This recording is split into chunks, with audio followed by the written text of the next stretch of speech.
أعوذ بالله من الشيطان الرجيم. بسم الله الرحمن الرحيم. والسماء ذات البروج واليوم الموعود وشاهد ومشهود. قتل أصحاب الأخدود النار ذات الوقود إذ هم عليها قعود وهم على ما يفعلون بالمؤمنين شهود. وما نقموا منهم إلا أن يؤمنوا بالله العزيز الحميد الذي له ملك السماوات والأرض والله على كل شيء شهيد. إن الذين فتنوا المؤمنين والمؤمنات ثم لم يتوبوا فلهم عذاب جهنم ولهم عذاب الحريق. إن الذين آمنوا وعملوا الصالحات لهم جنات تجري من تحتها الأنهار ذلك الفوز الكبير. إن بطش ربك لشديد إنه هو يبدئ ويعيد وهو الغفور الودود ذو العرش المجيد فعال لما يريد.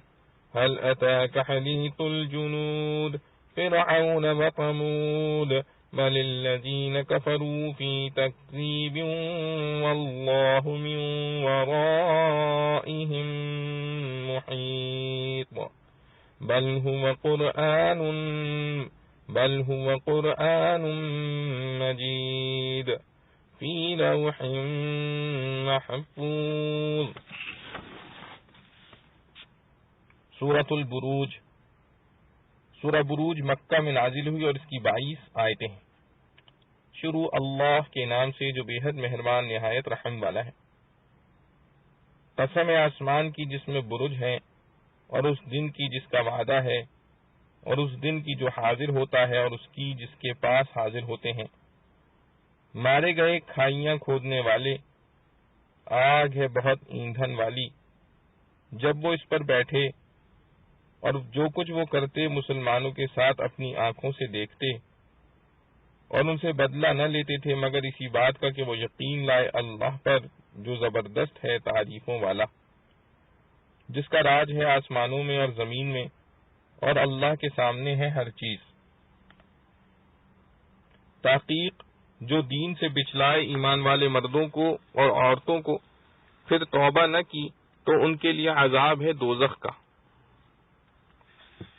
اور ان کے لیے عذاب ہے آگ لگے کا. بے شک جو لوگ یقین لائے اور کی انہوں نے بھلائیاں ان کے لیے باغ ہیں جن کے نیچے بہتی ہیں نہریں. یہ ہے بڑی مراد ملنی. بے شک تیرے رب کی پکڑ سخت ہے. بے شک وہی کرتا ہے پہلی مرتبہ اور دوسری اور وہی ہے بخشنے والا محبت کرنے والا. مالک عرش کا بڑی شان والا کر ڈالنے والا جو چاہے. کیا پہنچی تجھ کو بات ان لشکروں کی فرعون اور ثمود کے؟ کوئی نہیں بلکہ منکر جھٹلاتے ہیں اور اللہ نے ان کو ہر طرف سے گھیر رکھا ہے. کوئی نہیں، یہ قرآن ہے بڑی شان کا لکھا ہوا لوح محفوظ میں. خلاصہ تفسیر. شان نزول. اس صورت میں ایک قصے کا اجمالاً ذکر ہے جو صحیح مسلم میں مذکور ہے. خلاصہ اس کا یہ ہے کہ کوئی کافر بادشاہ تھا، اس کے پاس ایک کاہن تھا. کاہن اس کو کہا جاتا ہے جو شیاطین کے ذریعے یا نجوم کے آثار کے ذریعے کچھ مستقبل کی غیبی خبریں معلوم کر کے لوگوں کو بتائے. اس کاہن نے بادشاہ سے کہا کہ مجھ کو ایک ہوشیار لڑکا دیا جاوے تو اس کو اپنا علم سکھا دوں. چنانچہ ایک لڑکا تجویز کیا گیا. اس کے راستے میں ایک راہب یعنی عیسائی پادری رہتا تھا اور اس زمانے میں دین عیسیٰ علیہ السلام ہی دین حق تھا اور یہ راہب اسی پر قائم عبادت گزار تھا. وہ لڑکا اس کے پاس آنے جانے لگا اور خفیہ مسلمان ہو گیا.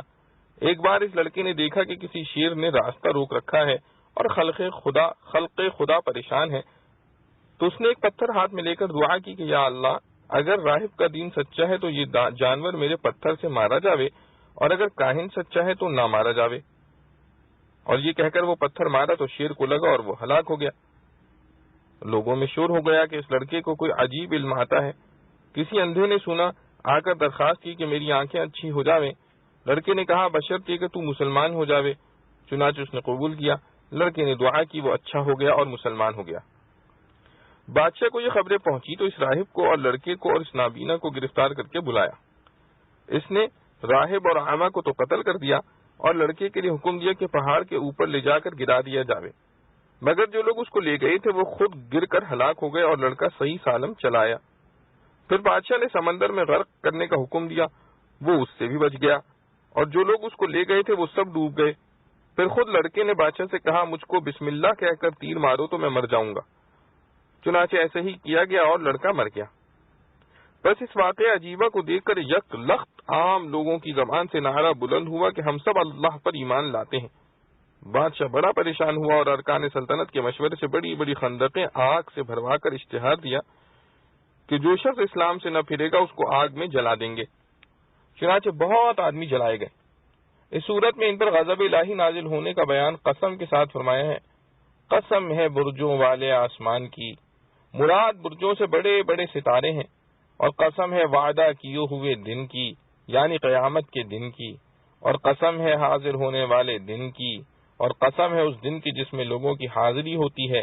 حدیث ترمذی میں مرفوعاً ہے کہ یوم موعود قیامت کا دن ہے، اور شاہد جمعہ کا دن ہے، اور مشہود عرفہ کا دن ہے، اور ایک دن کو شاہد اور دوسرے کو مشہود شاہد اس لیے فرمایا کہ یوم جمعہ میں تو سب اپنی جگہ رہتے ہیں تو گویا وہ دن خود آتا ہے، اور یوم عرفہ میں حجاج اپنے اپنے مقامات سے سفر کر کے عرفات میں اس یوم کے قصد سے جمع ہوتے ہیں تو گویا وہ دن مقصود و مشہود، اور دوسرے لوگ حاضری کا قصد کرنے والے ہیں۔ آگے جواب قسم ہے کہ خندق والے یعنی بہت سے ایندھن کی آگ والے ملعون ہوئے جس وقت وہ لوگ اس آگ کے آس پاس بیٹھے ہوئے تھے، اور وہ جو کچھ مسلمانوں کے ساتھ ظلم و ستم کر رہے تھے اس کو دیکھ رہے تھے۔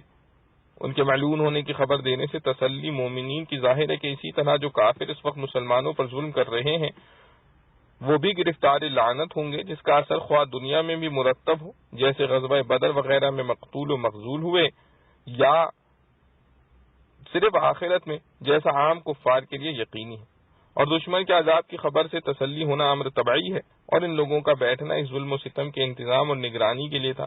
اور لفظ شہود میں علاوہ نگرانی کے اشارہ ان لوگوں کی سنگ دلی کی طرف بھی ہے کہ دیکھ کر بھی ترحم نہ آتا تھا، اور اس کو خدا تعالیٰ کی لعنت میں خاص دخل ہے کہ یہ سنگ دلی سبب لعنت ہے۔ اور ان کافروں نے مسلمانوں میں اور کوئی عیب نہیں پایا تھا بجز اس کے کہ وہ خدا پر ایمان لے آئے تھے جو زبردست اور سزاوار حمد ہے۔ ایسا کہ اسی کی ہے سلطنت آسمانوں اور زمین کی، یعنی ایمان لانے پر یہ معاملہ کیا اور ایمان لانا کوئی خطا نہیں، پس بے خطا ان پر ظلم کیا، اس لیے وہ لوگ ملعون ہوئے۔ اور آگے ظالموں کے لیے عام وعید اور مظلوموں کے لیے عام وعدہ ہے کہ اللہ ہر چیز سے خوب واقف ہے، مظلوم کی مظلومیت سے بھی پس اس کی نصرت کرے گا، اور ظالم کی ظالمیت سے بھی تو اس کو سزا دے گا، یا خواہ یہاں خواہ وہاں۔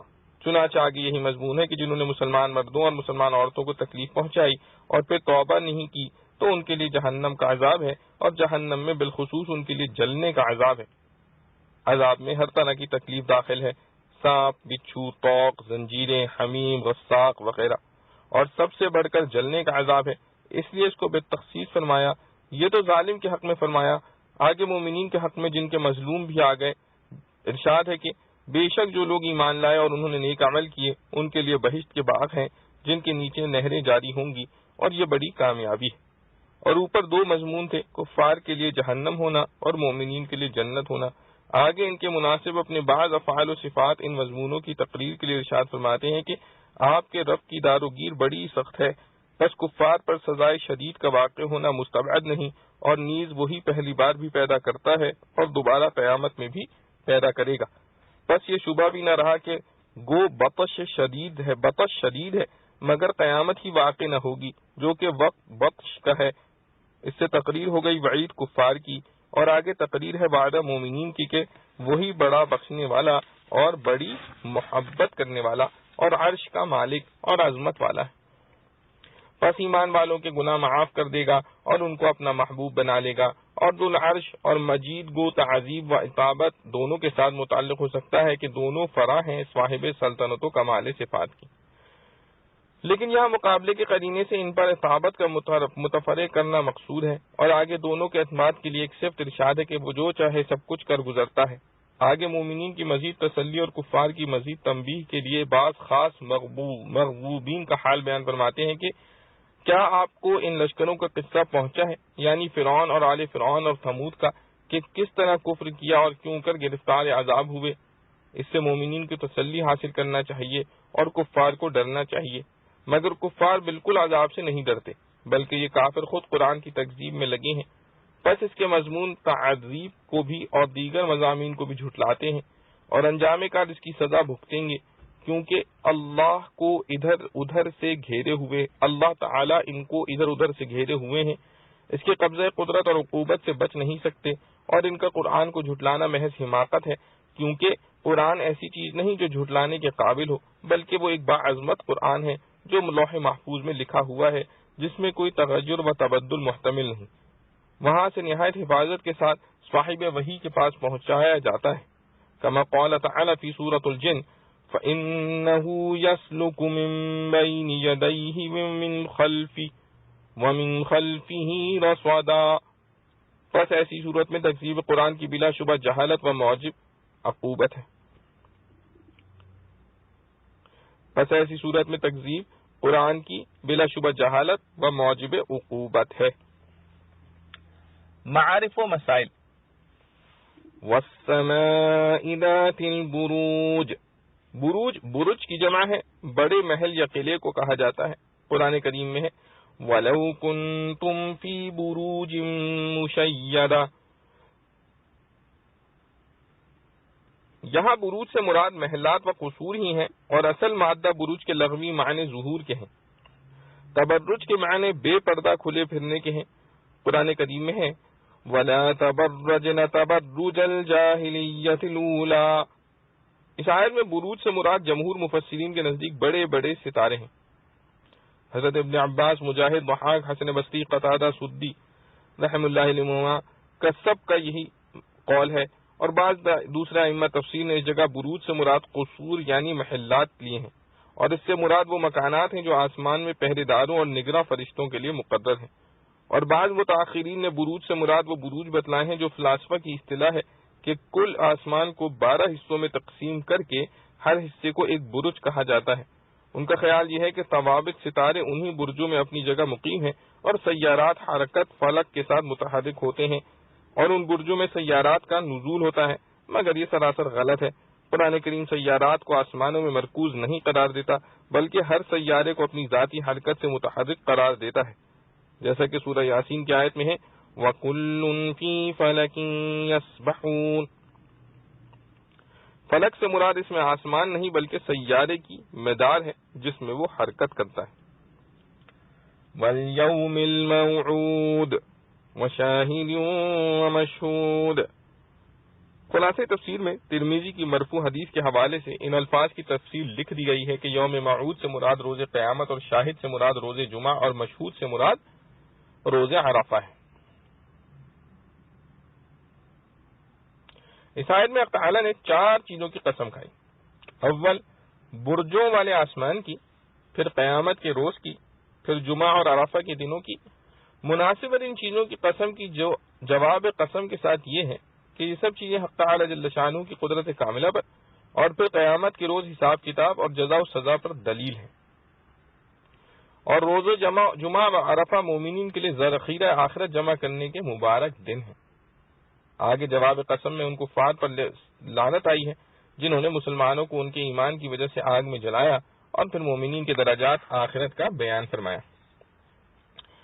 واقعہ اصحاب اخدود کی کچھ تفصیل۔ یہی واقعہ سورت کے نزول کا سبب ہے، جس کا خلاصہ صحیح مسلم کی حدیث کے حوالے سے خلاصہ تفسیر میں بیان ہو چکا ہے۔ یہ شخص جس کو اس واقعے میں کاہن کہا گیا، بعض روایات میں کاہن کے بجائے ساحر آیا ہے، اور یہ بادشاہ جس کا ذکر اس قصے میں ہے ملک یمن کا بادشاہ تھا، جس کا نام حضرت ابن عباس رضی اللہ تعالی عنہ کی روایت میں یوسف ذو نواز تھا۔ اس کا زمانہ نبی پاک صلی اللہ علیہ وسلم کی ولادت بعد سعادت سے 70 سال پہلے کا زمانہ تھا، اور یہ لڑکا جس کو کاہن یا ساحر کے پاس اس کا فن سیکھنے کے لیے بادشاہ نے معمور کیا تھا، اس کا نام عبداللہ بن تامر ہے، اور راہب عیسائی مذہب کا عابد و زاہد ہے، اور اس زمانے میں چونکہ مذہب عیسیٰ علیہ السلام ہی دین حق تھا، اس لیے یہ راہب اس وقت کا سچا مسلمان تھا۔ یہ لڑکا عبداللہ بن طامر، جس کو کہانت یا سحر سیکھنے کے لیے بادشاہ نے معمور کیا تھا، اور وہ راستے میں راہب کے پاس جاتا اور اس کا کلام سن کر متاثر ہوتا اور بالآخر مسلمان ہو گیا تھا۔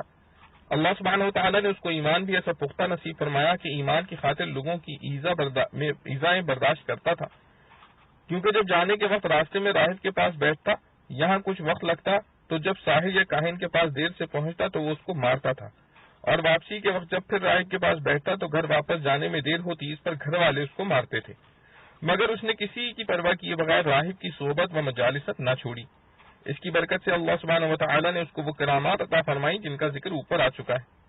اس ظالم بادشاہ نے ایمان لانے والوں کو عذاب دینے کے لیے خندق کھدوا کر اس کو آگ کے بڑے شعلوں سے لبریز کیا، پھر ایمان لانے والوں میں سے ایک کو حاضر کر کے کہا کہ یا ایمان کو چھوڑ دو یا پھر اس خندق میں گر جانا پڑے گا۔ اللہ سبحانہ و تعالیٰ نے ان مومنین کو ایسی استقامت بخشی کہ ان میں سے ایک بھی ایمان چھوڑنے پر راضی نہ ہوا اور آگ میں گر جانا قبول کیا۔ صرف ایک عورت جس کی گود میں ایک بچہ تھا، اس کو آگ میں گرنے سے ذرا جھجک ہوئی تو چھوٹا سا بچہ بولا کہ اماں جان صبر کرو، کیونکہ آپ حق پر ہیں۔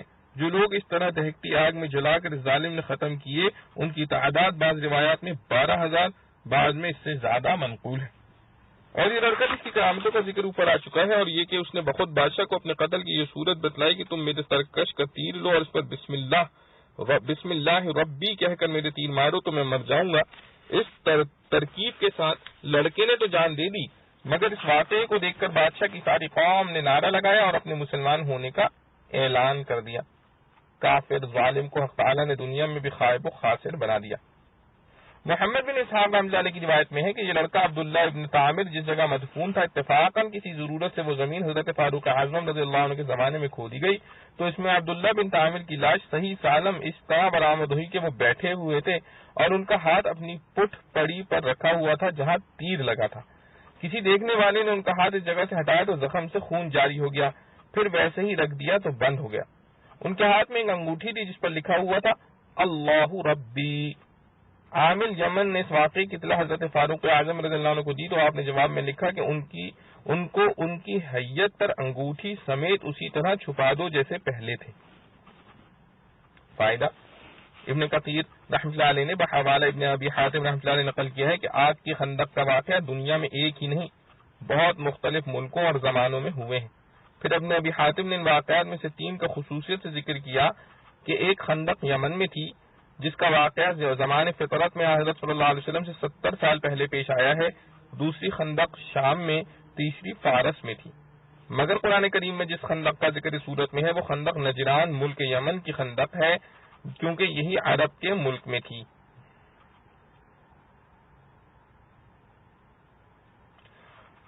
ان الذین فتنوا المؤمنین، یہ ان ظالموں کی سزا کا بیان ہے جنہوں نے مسلمانوں کو صرف ان کے ایمان کی بنا پر آگ کی خندق میں ڈال کر جلایا تھا، اور سزا میں 2 باتیں ارشاد فرمائیں، فَلَهُمْ عَذَابُ جَهَنَّمْ، یعنی ان کے لیے آخرت میں جہنم کا عذاب ہے، دوسری وَلَهُمْ عَذَابُ الْحَرِيقِ، یعنی ان کے لیے جلنے کا عذاب ہے۔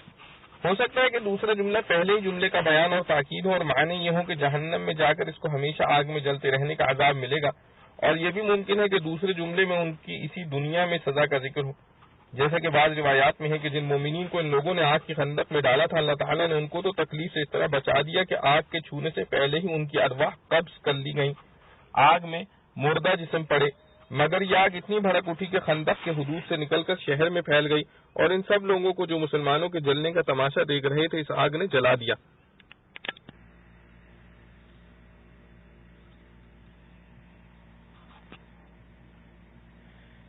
پھر یہ آگ اتنی بھڑک اٹھی کہ خندق کے حدود سے نکل کر شہر میں پھیل گئی، اور ان سب لوگوں کو جو مسلمانوں کے جلنے کا تماشا دیکھ رہے تھے اس آگ نے جلا دیا۔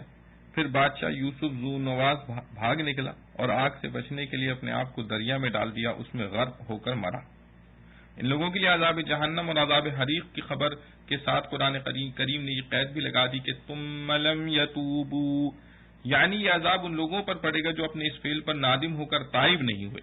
اس میں ان لوگوں کو توبہ کی طرف دعوت دی گئی ہے۔